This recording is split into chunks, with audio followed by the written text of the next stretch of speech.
Well, Artsakh is part of ancient Armenia, and Stalin, in the Soviet days, with his divide and rule tactics, cut this little bit of ancient Armenia off and put it inside Azerbaijan. But of course, that left the Armenians of Karabakh in a very vulnerable position as part of Azerbaijan, with the war, which was at the most high-intensity conflict of the early 90s.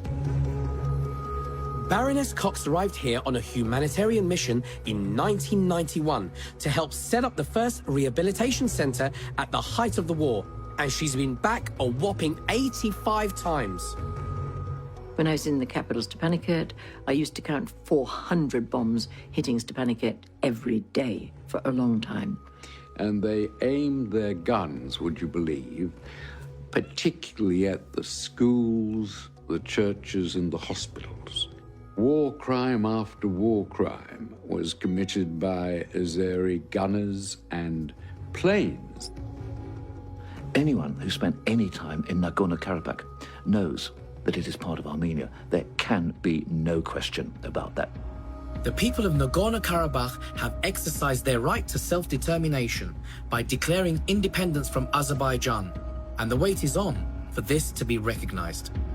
I understand now why we Armenians never give up, and why the people here say, Mengenk Mersarenk, we are our mountains. One of the things I really admire and love about Armenian people is Armenians are people who don't only survive genocide, survive attempted ethnic cleansing in Karabakh, but they create beauty from the ashes of destruction. And every time I go back to Artsakh, I see new buildings, but they're not just new buildings. They're buildings with beauty, with incredible aesthetic style. Now, this was in ruins only 25 years ago, and I'm looking around, and it seems incomprehensible that that was like that. Indeed, it was completely ruined. Only a few, maybe, buildings remained, which were tumbled down too.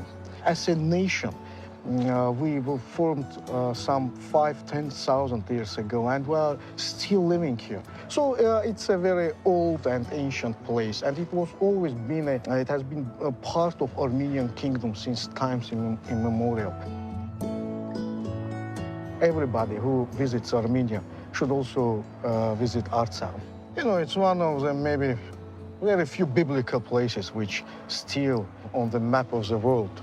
I kind of get the sense, the feeling, that it's very family-orientated here. Yeah, exactly. Because family always has been maybe one of the key bases of our national identity.